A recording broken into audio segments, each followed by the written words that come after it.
शुक्लाम्बरधरं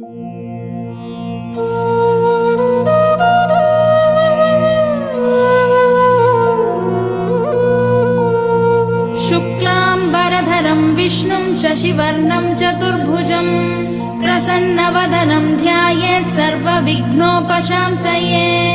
यस्य द्विरदवक्त्राद्या पारिषद्या परशतं विघ्नं निघ्नन्ति सततं विश्वक्सेनं तमाश्रये। व्यासं वसिष्ठनप्तारं शक्ते पौत्रमकल्मषम् पराशरात्मजं वन्दे शुकतातं तपोनिधिम्। व्यासाय विष्णुरूपाय व्यासरूपाय विष्णवे नमो वै ब्रह्मनिधये वासिष्ठाय नमो नमः। अविकाराय शुद्धाय नित्याय परमात्मने सदैकरूपरूपाय विष्णवे सर्वजिष्णवे। यस्य स्मरणमात्रेण जन्म संसारबन्धनात् विमुच्यते नमस्तस्मै विष्णवे प्रभविष्णवे। ॐ नमो विष्णवे प्रभविष्णवे। श्रीवैशम्पायन उवाच श्रुत्वा धर्मानशेषेण पावनानि च सर्वशः युधिष्ठिरः शान्तनवं पुनरेवाभ्यभाषत। युधिष्ठिर उवाच किमेकं दैवतं लोके किं वाप्येकं परायणम् स्तुवन्तः कं कमर्चन्तः प्राप्नुयुर्मानवाः शुभम्। को धर्मः सर्वधर्माणां भवतः परमो मतः किं जपन्मुच्यते जन्तुर्जन्म संसारबन्धनात्। श्रीभीष्म उवाच जगत्प्रभुं देवदेवमनन्तं पुरुषोत्तमम् स्तुवन्नाम सहस्रेण पुरुषः सततोत्थितः। तमेव चार्चयन् नित्यं भक्त्या पुरुषमव्ययम् ध्यायन् स्तुवन्नमस्यंश्च यजमानस्तमेव च। अनादिनिधनं विष्णुं सर्वलोकमहेश्वरम् लोकाध्यक्षं सुवन्नित्यं सर्वदुःखातिगो भवेत्।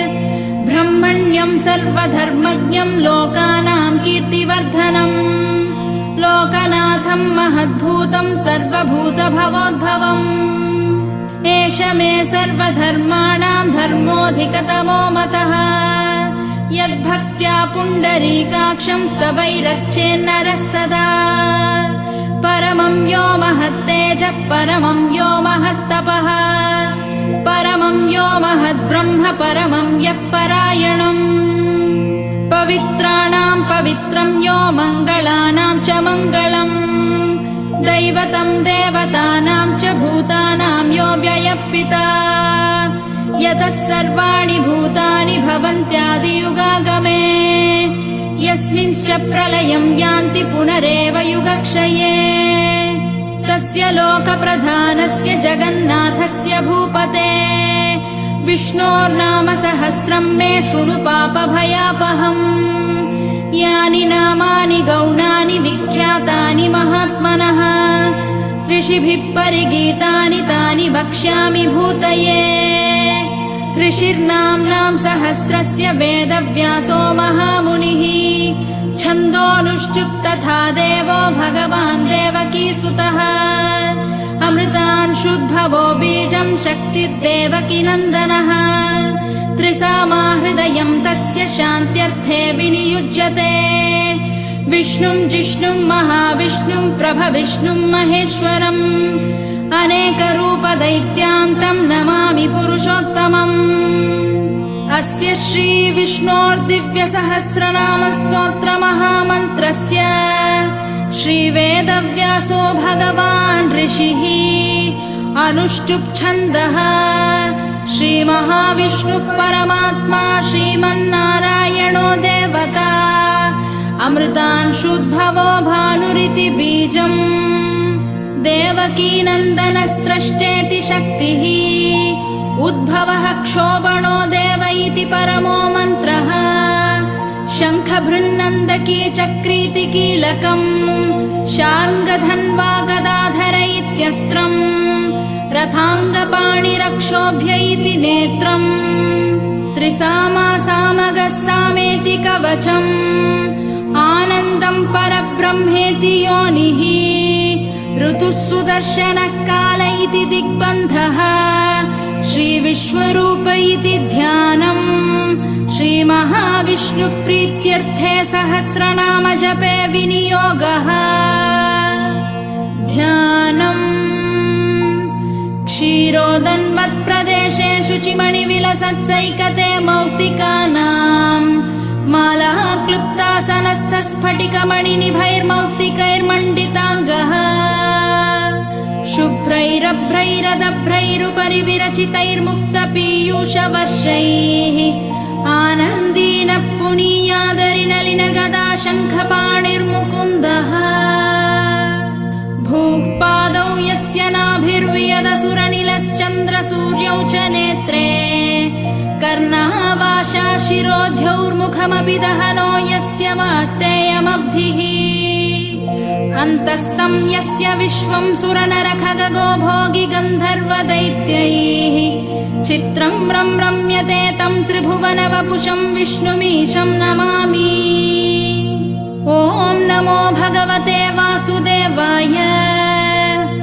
शान्ताकारं भुजगशयनं पद्मनाभं सुरेशं विश्वाधारं गगनसदृशं मेघवर्णं शुभाङ्गम् लक्ष्मीकान्तं कमलनयनं योगिहृद्ध्यानगम्यं वन्दे विष्णुं भवभयहरं सर्वलोकैकनाथम् मेघश्यामं पीतकौशेयवासं श्रीवत्साङ्कं कौस्तुभोद्भासिताङ्गम् पुण्योपेतं पुण्डरीकायताक्षं विष्णुं वन्दे सर्वलोकैकनाथम् नमः समस्तभूतानामादिभूताय भूभृते अनेकरूपरूपाय विष्णवे प्रभविष्णवे सशङ्खचक्रं सकिरीटकुण्डलं सपीतवस्त्रं सरसीरुहेक्षणं सहारवक्षस्थलशोभिकौस्तुभं नमामि विष्णुं शिरसा चतुर्भुजम् छायायां पारिजातस्य हेमसिंहासनोपरि आसीनमम्बुदश्चाममायताक्षमलङ्कृतम् चन्द्राननं चतुर्बाहुं श्रीवत्साङ्कितवक्षसम् रुक्मिणी सत्यभामाभ्यां सहितं कृष्णमाश्रये।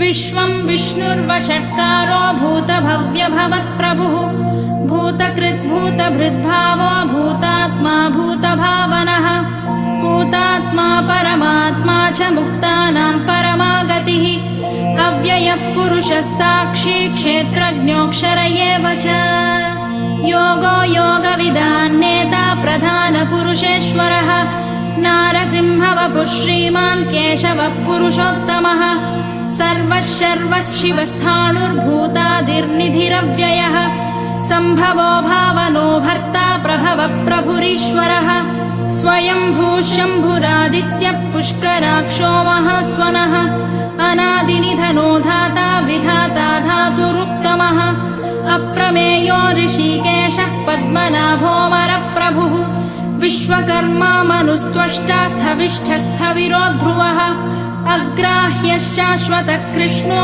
लोहिताक्षप्रतर्दनः प्रभूतस्त्रिककुब्धाम पवित्रं मङ्गलं परम् ईशानः प्राणदः प्राणो ज्येष्ठः श्रेष्ठः प्रजापतिः हिरण्यगर्भो भूगर्भो माधवो मधुसूदनः ईश्वरो विक्रमी धन्वी मेधावी विक्रमक्रमः अनुत्तमो दुराधर्षः कृतज्ञः कृतिरात्मवान् सुरेशः शरणं शर्म विश्वरेता प्रजाभवः अहः संवत्सरो व्याळः प्रत्ययः सर्वदर्शनः अजः सर्वेश्वरः सिद्धः सिद्धिः सर्वादिरच्युतः वृषाकपिरमेयात्मा सर्वयोगविनिसृतः वसुर्वसुमनः सत्यः समात्मा संमितः समः अमोघः पुण्डरीकाक्षो वृषकर्मा वृषाकृतिः रुद्रो बहुशिरा बभ्रुर्विश्वयोनिः शुचिश्रवाः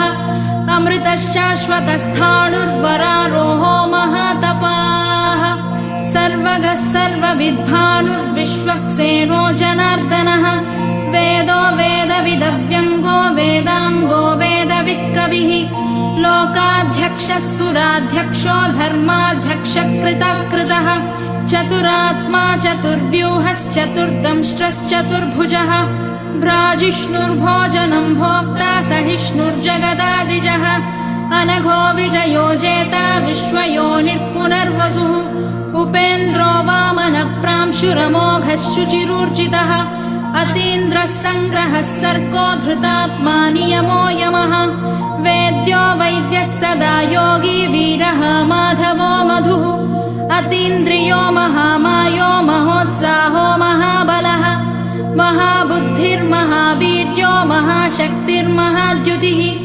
अनिर्देश्य वपुः श्रीमानमेयात्मा महादृधृक् महेश्वासो महीभर्ता श्रीनिवासः सतां गतिः अनिरुद्धः सुरानन्दो गोविन्दो गोविदाम्पतिः मरीचिर्दमनोहंसः सुपर्णो भुजगोत्तमः हिरण्यनाभः सुतपाः पद्मनाभः प्रजापतिः अमृत्युः सर्वदृक्सिंहः सन्धाता सन्धिमान् स्थिरः अजो दुर्मर्षणः शास्ता विश्रुतात्मा सुरारिः गुरुर्गुरुतमो धामः सत्यः सत्यपराक्रमः निमिषो निमिषस्रग्वी वाचस्पतिरुदारधीः अग्रणीर्ग्रामणी श्रीमान् न्यायो नेता समीरणः सहस्रमूर्धा विश्वात्मा सहस्राक्षः सहस्रपात् आवर्तनो निवृत्तात्मा संवृतः सम्प्रमर्दनः अहः संवर्तको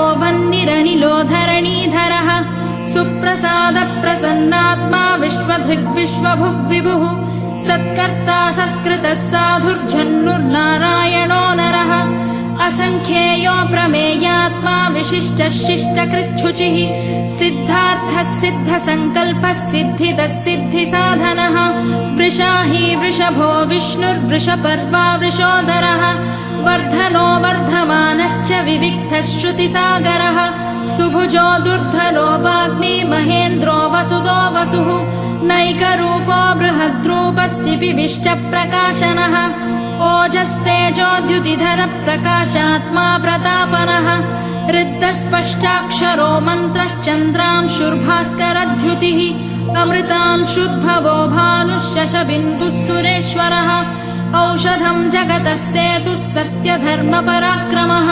भूतभव्यभवन्नाथः पवनः पावनो नलः कामः कामकृत्कान्तः कामः कामप्रदः प्रभुः युगादिकृत्युगावर्तो नैकमायो महाजनः अदृश्यो व्यक्तरूपश्च सहस्रजितनन्तजित् इष्टो विशिष्टः शिष्टेष्टः शिखण्डी नहुषो वृषः क्रोधः क्रोधकृत्कर्ता विश्वबाहुर्महीधरः अच्युतः प्रथितः प्राणः प्राणदो वासवानुजः अपान्निधिरधिष्ठानमप्रमत्तः प्रतिष्ठितः स्कन्दः स्कन्दधरो धुर्यो वरदो वायुवाहनः वासुदेवो बृहद्भानुरादिदेवः पुरन्दरः अशोकस्तारणस्तारः शूरः शौरिर्जनेश्वरः अनुकूलः शतावर्तः पद्मी पद्मनिभेक्षणः पद्मनाभोरविन्दाक्षः पद्मगर्भः शरीरभृत् महद्दिवृद्धो वृद्धात्मा महाक्षो गरुडध्वजः अतुलः शरभो भीमः समयज्ञो हविर्हरिः सर्वलक्षणलक्षण्यो लक्ष्मीवान् समितिञ्जयः विक्षरो रोहितो मार्गो हेतुर्दामोदरः सहः महीधरो महाभागो वेगवानमिताशनः उद्भवः क्षोभणो देवः श्रीगर्भः परमेश्वरः करणं कारणं कर्ता विकर्ता गहनो गुहः व्यवसायो व्यवस्थानः संस्थानस्थानदो ध्रुवः परर्धिः परमस्पष्टः तुष्टः पुष्टः शुभेक्षणः रामो विरामो विरतो मार्गो नेयो नयोनयः वीरः शक्तिमतां श्रेष्ठो धर्मो धर्मविदुत्तमः वैकुण्ठः पुरुषः प्राणः प्राणदः प्रणवः पृथुः हिरण्यगर्भः शत्रुघ्नो व्याप्तो वायुरधोक्षजः ऋतुः सुदर्शनः कालः परमेष्ठी परिग्रहः उग्रः संवत्सरो दक्षो विश्रामो विश्वदक्षिणः विस्तारस्थावरस्थाणुप्रमाणम् बीजमव्ययम् अर्थोऽनर्थो महाकोशो महाभोगो महाधनः अनिर्विण्णस्तविष्टो भूर्धर्मयूपो महामखः नक्षत्रनेमिर्नक्षत्री क्षमः क्षामः समीहनः यज्ञयुज्यो महेर्जश्च क्रतुः सत्रम् सताम् गतिः सर्वदर्शी विमुक्तात्मा सर्वज्ञो ज्ञानमुत्तमम् सुवृतः सुमुखः सूक्ष्मः सुघोषः सुखदः सुहृत् मनोहरोजितक्रोधो वीरबाहुर्विदारणः स्वापनः स्ववशो व्यापी नैकात्मा नैककर्मकृत् वत्सरो वत्सलो वत्सी रत्नगर्भो धनेश्वरः धर्मगुद्धर्मकृद्धर्मी सदसक्षरमक्षरम् अविज्ञाता सहस्रांशुर्विधाता कृतलक्षणः गभस्तिनेमिः सत्त्वस्थः सिंहो भूतमहेश्वरः आदिदेवो महादेवो देवेशो देवभृद्गुरुः उत्तरो गोपतिर्गोप्ता ज्ञानगम्यः पुरातनः शरीरभूतभृद्भोक्ता कपीन्द्रो भूरि दक्षिणः सोमपोमृतपः सोमः पुरुजित्पुरुसत्तमः विनयो जयः सत्यसन्धो दाशार्हः सात्वताम् पतिः जीवो विनयिता साक्षी मुकुन्दोमितविक्रमः अम्भोनिधिरनन्तात्मा महोदधिशयोऽन्तकः अजो महार्हः स्वाभाव्यो जितामित्रप्रमोदनः आनन्दो नन्दनो नन्दः सत्यधर्मा त्रिविक्रमः महर्षिः कपिलाचार्यः कृतज्ञो मेदिनीपतिः त्रिपदस्त्रिदशाध्यक्षो महाशृङ्गकृतान्तकृत् महावराहो गोविन्दः सुषेणः कनकाङ्गदी गुह्यो गभीरो गहनो गुप्तश्चक्रगदाधरः मेधास्वाङ्गोजितः कृष्णो दृढः सङ्कर्षणाच्युतः वरुणो वारुणो वृक्षः पुष्कराक्षो महामनाः भगवान् भगहानन्दी वनमाली हलायुधः आदित्यो ज्योतिरादित्यः सहिष्णुर्गतिसत्तमः सुधन्वाखण्डपरशुर्दारुणो द्रविणप्रदः दिवस्पृक् सर्वदृव्यासो वाचस्पतिरयो निजः त्रिसामासामगः सामनिर्वाणम् भेषजम्भिषक् सन्न्यासकृच्छमः शान्तो निष्ठा शान्तिपरायणम् शुभाङ्गः शान्तिदः स्रष्टा कुमुदः कुवलेशयः गोहितो गोपतिर्गोप्ता वृषभाक्षो वृषप्रियः अनिवर्तीनि वृत्तात्मा संक्षेप्ता क्षेमकृच्छिवः श्रीवत्सवक्षा श्रीवासः श्रीपतिः श्रीमताम्बरः श्रीधः श्रीशः श्रीनिवासः श्रीनिधिः श्रीविभावनः श्रीधरः श्रीकरः श्रेयः श्रीमान् लोकत्रयाश्रयः स्वक्षः स्वङ्गः शतानन्दो नन्दिर्ज्योतिर्गणेश्वरः विजितात्मा विधेयात्मा सत्कीर्तिश्चिन्न संशयः उदीर्णः सर्वतश्चक्षुरनीशः शाश्वतस्थिरः भूषयो भूषणो भूतिर्विशोकः शोकनाशनः अर्चिष्मानर्चितः कुम्भो विशुद्धात्मा विशोधनः अनिरुद्धो प्रतिरतः प्रद्युम्नोमितविक्रमः कालनेमिनिः वीरः शौरिः शूरजनेश्वरः त्रिलोकात्मा त्रिलोकेशः केशवः केशिहा हरिः कामदेवः कामपालः कामी कान्तकृतागमः अनिर्देश्य वपुर्विष्णुर्वीरोऽनन्तो धनञ्जयः ब्रह्मण्यो ब्रह्मकृद्ब्रह्मा ब्रह्म ब्रह्मविवर्धनः ब्रह्मविद्ब्राह्मणो ब्रह्मी ब्रह्मज्ञो ब्राह्मणप्रियः महाकमो महाकर्मा महातेजा महोरगः महाकतुर्महायज्वा महायज्ञो महाहविः स्तव्यस्तव प्रियस्तोत्रम् स्तुतिस्तोतारणप्रियः पूर्णः पूरयिता पुण्यः पुण्यकीर्तिरनामयः मनोजवस्तीर्थकरो वसुरेता वसुप्रदः वसुप्रदो वासुदेवो वसुर्वसुमनाहविः सद्गतिः सत्कृतिः सत्ता सद्भूतिः सत्परायणः शूरसेनो यदुश्रेष्ठः सन्निवासः सुयामुनः भूता वासो वासुदेवः सर्वासु निलयो नलः दर्पः दर्पदो दृप्तो दुर्धरोधापराजितः विश्वमूर्तिर्महामूर्तिर्दीप्तमूर्तिरमूर्तिमान् अनेकमूर्तिरव्यक्तः शतमूर्तिः शताननः एकोनैकः स वक्कः किं यत्तत्पदमनुत्तमम् लोकबन्धुर्लोकनाथो माधवो भक्तवत्सलः सुवर्णवर्णो हेमाङ्गो वराङ्गश्चन्दनाङ्गदी वीरः विषमः शून्यो घृताशीरचलश्चलः अमानी मानदो मान्यो लोकस्वामी त्रिलोकधृत् सुमेधा मेधजो धन्यः सत्यमेधाधराधरः तेजो वृषोद्युतिधरः सर्वशस्त्रभृताम्बरः प्रग्रहो निग्रहो व्यग्रो नैकशृङ्गो गदाग्रजः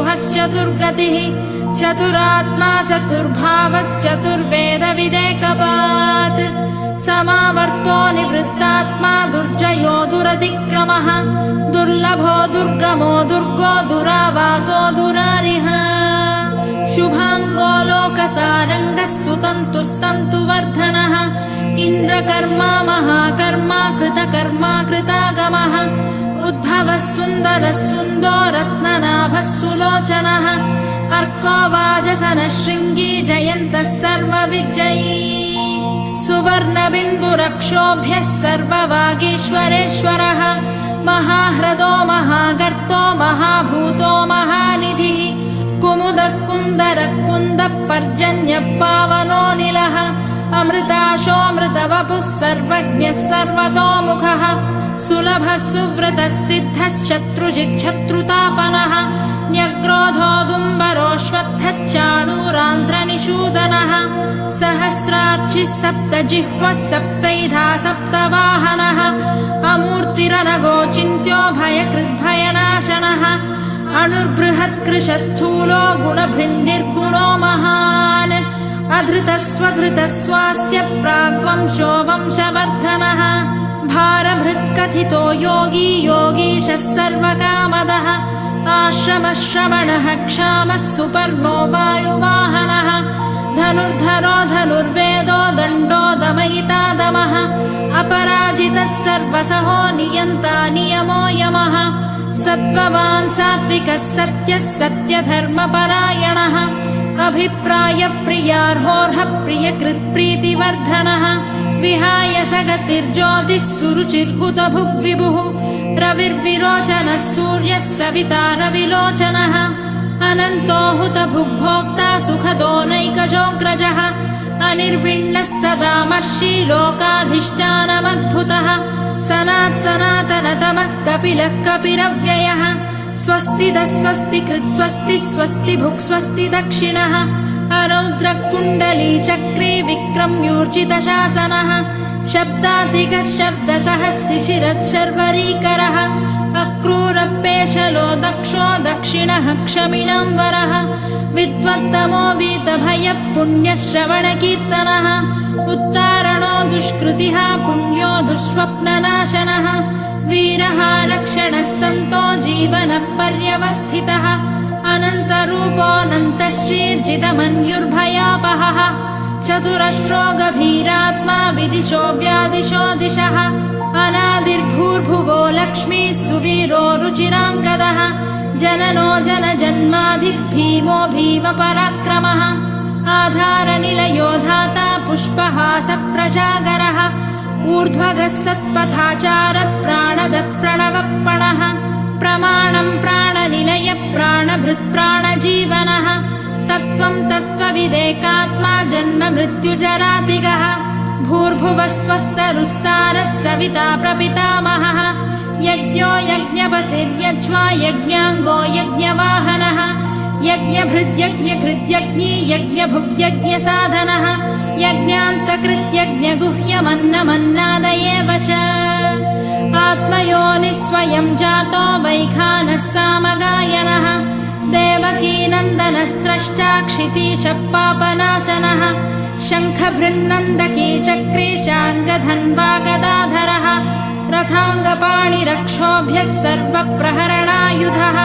शङ्खभृन्नन्दकी चक्रे शार्ङ्गधन्वा गदाधरः रथाङ्गपाणिरक्षोभ्यः सर्वप्रहरणायुधः सर्वप्रहरणायुध ॐ नम इति वनमाली गदीशार्ङ्गी शङ्खी चक्री च नन्दकी श्रीमान्नारायणो विष्णुर्वासुदेवोऽभिरक्षतु वनमाली गदीशार्ङ्गी शङ्खी चक्री च नन्दकी श्रीमान्नारायणो विष्णुर्वासुदेवोऽभिरक्षतु वनमाली गदीशार्ङ्गी शङ्खी चक्री च नन्दकी श्रीमान्नारायणो विष्णुर्वासुदेवोऽभिरक्षतु इतीदं कीर्तनीयस्य केशवस्य महात्मनः नाम्नां सहस्रं दिव्यानामशेषेण प्रकीर्तितम् य इदं शृणुयान् नित्यं यश्चापि परिकीर्तयेत् नाशुभं प्राप्नुयात् किञ्चित् सोमुत्रेह च मानवः वेदान्तगो ब्राह्मणः स्यात् क्षत्रियो विजयी भवेत् वैश्यो धनसमृद्धः स्यात् शूद्रः सुखमवाप्नुयात् धर्मार्थी प्राप्नुयात् धर्ममर्थार्थी चार्थमाप्नुयात् कामानवाप्नुयात् कामी प्रजार्थी चाप्नुयात् प्रजाम् भक्तिमान् यः सदोत्थाय शुचिस्तद्गतमानसः सहस्रं वासुदेवस्य नाम्नामेतत् प्रकीर्तयेत् यशः प्राप्नोति विपुलं याति प्राधान्यमेव च अचलां श्रियमाप्नोति श्रेयः प्राप्नोत्यनुत्तमम् न भयं क्वचिदाप्नोति वीर्यं तेजश्च विन्दति भवत्यरोगोद्युतिमान् बलरूपगुणान्वितः रोगार्तो मुच्यते रोगात् बद्धो मुच्येत बन्धनात् भयान्मुच्येत भीतस्तु मुच्येतापन्नापदः दुर्गाण्यतितरत्याशु पुरुषः पुरुषोत्तमम् स्तुवन्नाम सहस्रेण नित्यं भक्तिसमन्वितः वासुदेवः श्रयो मर्त्यो वासुदेवपरायणः सर्वपापविशुद्धात्मा याति ब्रह्म सनातनम् न वासुदेव भक्तानामशुभं विद्यते क्वचित् जन्म मृत्युजरा व्याधिभयं नैवोपजायते इमं स्तवमधीयानः श्रद्धा भक्तिसमन्वितः युज्येतात्मसुखक्षान्तिः श्रीधृतिस्मृतिकीर्तिभिः न क्रोधो न च मात्सर्यं न लोभो नाशुभामतिः भवन्ति कृतपुण्यानां भक्तानां पुरुषोत्तमे द्यौस चन्द्रार्कनक्षत्रां खं दिशो भूर्महोदधिः वासुदेवस्य वीर्येण विधृतानि महात्मनः ससुरासुरगन्धर्वः स यक्षोरगराक्षसम् जगद्वशे वर्ततेदं कृष्णस्य सचराचरम् इन्द्रियाणि मनोबुद्धिः सत्त्वं तेजो बलं धृतिः वासुदेवात्मकान्याहुः क्षेत्रं क्षेत्रज्ञ एव च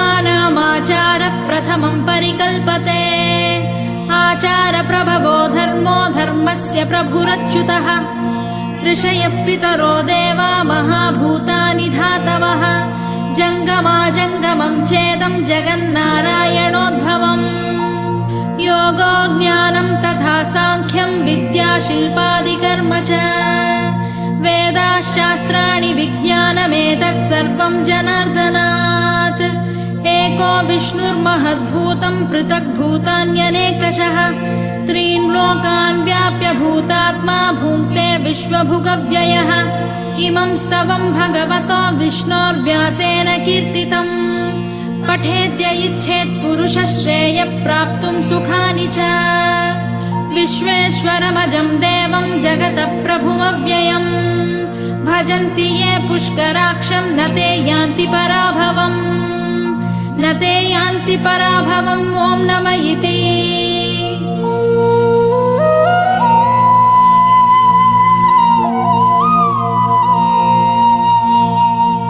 अर्जुन उवाच पद्मपत्रविशालाक्ष पद्मनाभसुरोत्तम भक्तानामनुरक्तानां त्राता भव जनार्दन। श्रीभगवानुवाच यो मां नाम सहस्रेण स्तोतुमिच्छति पाण्डव सोऽहमेकेन श्लोकेन स्तुत एव न संशयः। स्तुत एव न संशयो ॐ नमः इति। व्यास उवाच वासनाद् वासुदेवस्य वासितं भुवनत्रयम् सर्वभूतनिवासोऽसि वासुदेव नमोऽस्तु ते। वासनाद् वासुदेवस्य वासितं भुवनत्रयम् सर्वभूतनिवासोऽसि वासुदेव नमोऽस्तु ते। वासुदेव नमोऽस्तु ते ॐ नमः इति। पार्वत्युवाच केनोपायेन लघुना विष्णोर्नाम सहस्रकम् पठ्यते पण्डितैर्नित्यं श्रोतुमिच्छाम्यहं प्रभो। ईश्वर उवाच श्रीराम राम रामेति रमे रामे मनोरमे सहस्रनाम तत्तुल्यं राम नाम वरानने। श्रीराम राम रामेति रमे रामे मनोरमे सहस्रनाम तत्तुल्यं राम नाम वरानने। श्रीराम राम रामेति रमे रामे मनोरमे सहस्रनाम तत्तुल्यं राम नाम वरानने। राम नाम वरानन ॐ नमः इति। ब्रह्मोवाच नमोऽस्त्वनन्ताय सहस्रमूर्तये सहस्रपादाक्षि शिरोरुबाहवे सहस्रनाम्ने पुरुषाय शाश्वते सहस्रकोटियुगधारिणे नमः। सहस्रकोटियुगधारिणे नमः ॐ नमः इति। सञ्जय उवाच यत्र योगेश्वर कृष्णो यत्र पार्थो धनुर्धरः तत्र श्रीर्विजयोर्भूतिर्ध्रुवा नीतिर्मतिर्मम। श्रीभगवानुवाच अनन्याश्चिन्तयन्तो मां ये जनाः पर्युपासते तेषां नित्याभियुक्तानां योगक्षेमं वहाम्यहम्। परित्राणाय साधूनां विनाशाय च दुष्कृतां धर्म संस्थापनार्थाय सम्भवामि युगे युगे। आर्ता विषण्णाः शिथिलाश्च भीताः घोरेषु च व्याधिषु वर्तमानाः संकीर्त्य नारायणः शब्दमात्रं विमुक्तदुःखाः सुखिनो भवन्तु। आर्ता विषण्णाः शिथिलाश्च भीताः घोरेषु च व्याधिषु वर्तमानाः संकीर्त्य नारायणः शब्दमात्रं विमुक्तदुःखाः सुखिनो भवन्तु। कायेन वाचा मनसेन्द्रियैर्वा बुद्ध्यात्मना वा प्रकृते स्वभावात् करोमि यद्यत् सकलं परस्मै नारायणायेति समर्पयामि।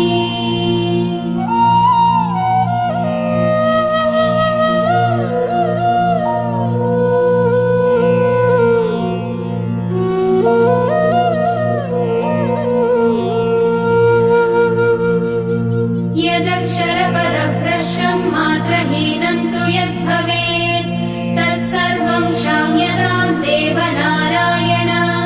नमोऽस्तु ते विसर्गबिन्दु मात्राणि पदपदाक्षराणि च न्यूनानि चातिरिक्तानि क्षमस्व पुरुषोत्तम।